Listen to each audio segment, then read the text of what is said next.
Alright, what's going on, guys? So today I'm installing the Spoon Sports engine mount and transmission mount on the AP1 S2000 here. Here's the Spoon mount set. We have the two engine mounts and the transmission mount set. I figured I'd do a quick vlog or video on my first impressions on it, and let's see how much better it is than OEM.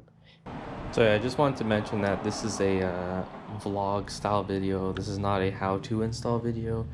I just kind of wanted to give my first impressions on the install of the Spoon mount, and yeah, see how it goes and if it's worth the money over OEM. Alright, so we got the car all jacked up. I think you only just need the front of the car jacked up. Let's head underneath. It's pretty straightforward. You gotta remove these 17 mils and then the 14 mil bolts here holding up this bracket, so that's passenger side. And then on the driver's side, same thing. So you got 17 mil bolts holding these guys in, or nuts, and then 14 mil bolts holding those mounts in.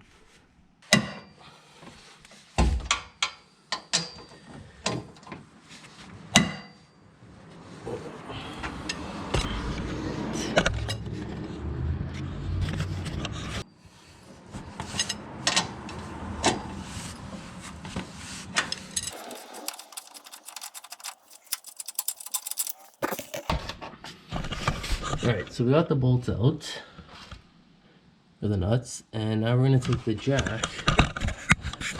So we're going to take the jack and jack up the engine just very slightly up.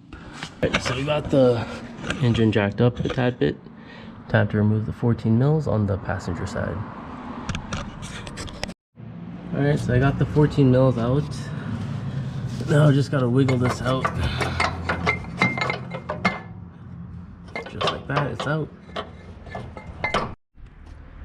Alright, so this is the passenger side mount. It's not too bad. It's definitely been replaced before. This was actually really annoying to take out from the bottom. I actually had to take this nut out first, and then I was able to separate it and then pull it out from under the engine. But yeah, this is the new one. From my understanding, the Spoon ones, the way you differentiate Spoon from OEM is that it has the yellow marking, and the OEM one does not. I don't know if these are OEM or if they're like an off-brand aftermarket one, but because there's no way an OEM one would stay in this good of a shape after 21 years or so. Alright, let's put this back together.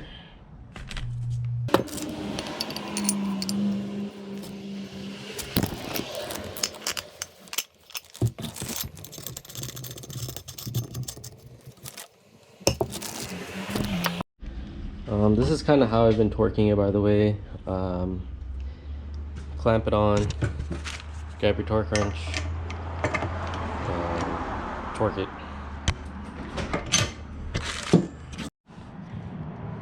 Alright, so passenger side mount is in.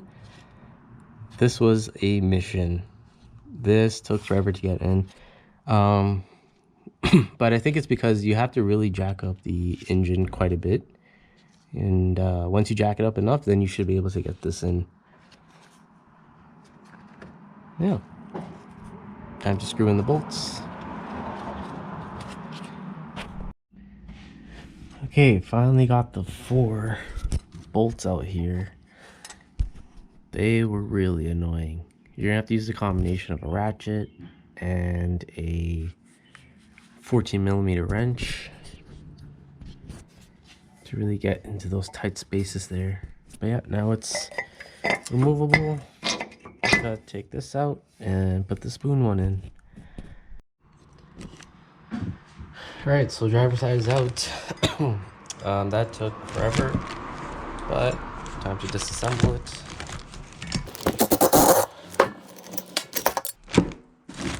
This is also not in bad condition. There's no tears.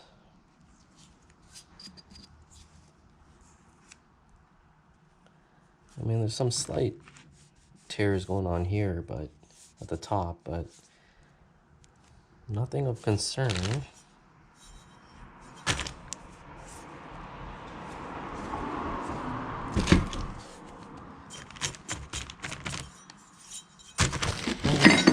Grab the new spoon one, match up the notches.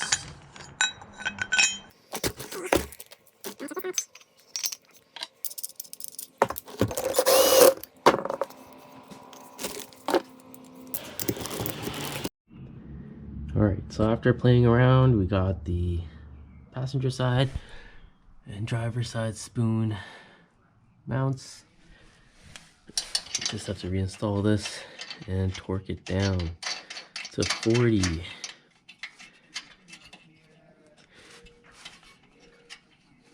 And yeah, then we'll go for a drive.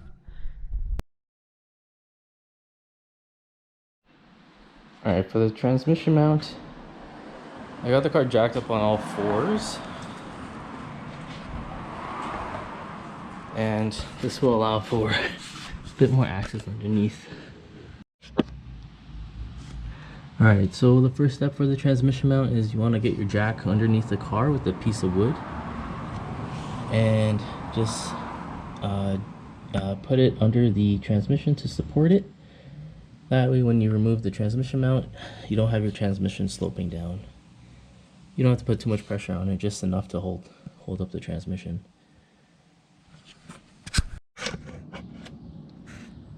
Alright, so once you have your transmission supported, you can then remove these 14mm bolts here. 1, 2, and then there's one more up here by the test pipe. And I believe also these ones here. So 1 and 2. So this nut here, these are actually 12s. Actually 12 mil. And as you can see here, you can kind of see that, yeah, the current bushings or mounts, whatever, they're cracking. I forgot to mention that you also want to remove the O2 sensor clip. So you can unclip it from here, just get a set of pliers, and you can squeeze that through. So this bolt at the top here might be a little troublesome. I'm using a, I guess, joint adapter. So this will help get up there. Your other option is you can actually just unbolt your test pipe.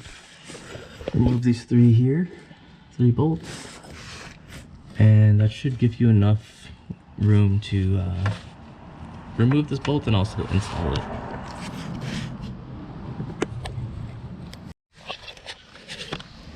Alright, so next up, we gotta remove these rubber bushings, and they're held by a 12mm at the top here. At the very top. There's a bolt there. Alright, so I was able to get them loose with a ratchet and a 12mm. They're not torqued down very tight, so you don't actually need, I guess, too much strength to remove them. Yeah, so they weren't on there too bad. Alright, so let's compare the stock one to the spoon one. Stock, spoon. So right off the bat, I don't really recognize the difference between the two. But if you look underneath, I guess the spoon one has a bit more reinforcement. There's like a lot more metal here. And the OEM one has, I don't know what this is. It's like a rubber bushing or some sort.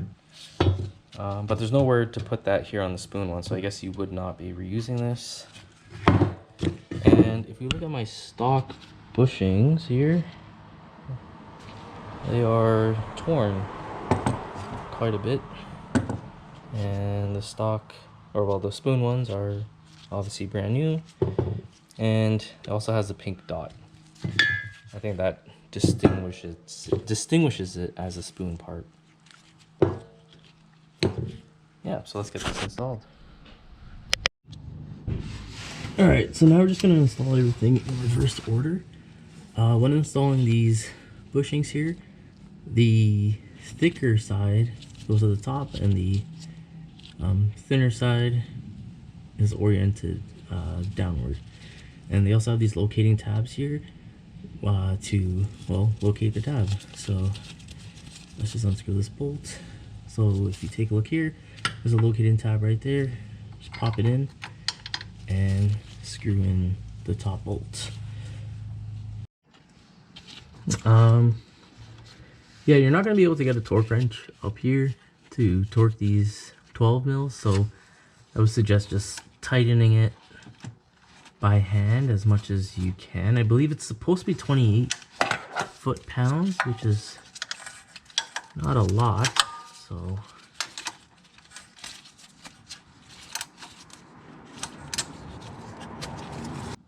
next up, you're going to use these locating pins and line them up with the two locating pin holes here, and then yeah, bolt everything up.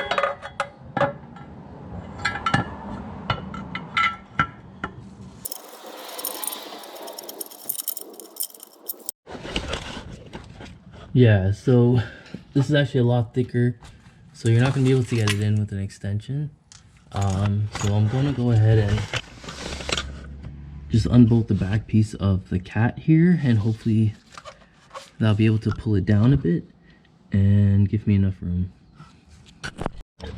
Alright, so I unbolted the 3 bolts from the cat, and now I have enough room to get an extension. Where am I? Here we go. So now there's enough room to get the extension in there. Alright, just torque everything down.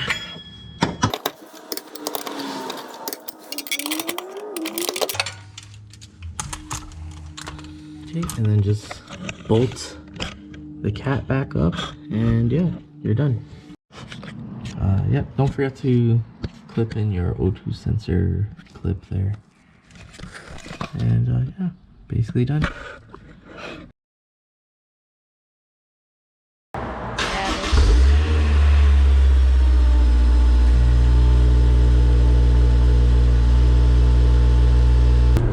Alright, so first impressions of the spoon, engine mount and transmission mount. Honestly, right off the bat, you feel the difference. There's definitely a lot more interior rattle, but apparently the interior rattle will settle down once you put more mileage onto it. So I guess it's not too bad. Like, to me, I like the rattles. I used to have Hassport mounts in my Civic Si, and honestly, they felt great.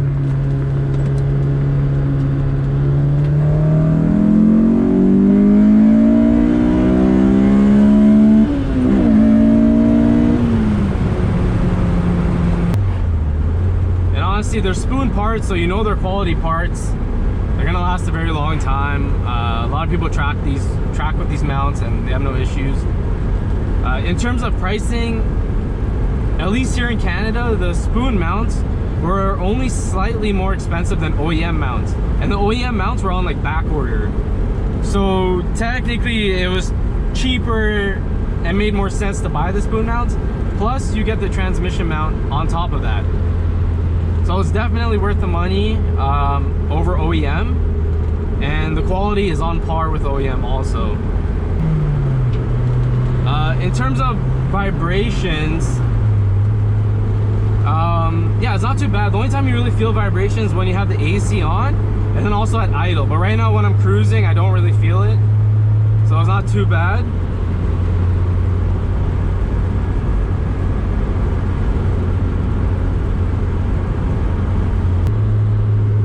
One thing I noticed was that the engine responsiveness is actually a bit better. Maybe it's a placebo effect, I don't know, but some people say, you know, you feel the throttle response is a bit better because there's less movement, right, in the engine. In terms of the transmission, the shifts feel a lot more crisp because, like I said, there's less movement happening. You have stiffer mounts now, so they hold the transmission and engine more in place. So it allows for crispier shifts and more direct shifts, I guess. But yeah, at the end of the day, I definitely would recommend this setup.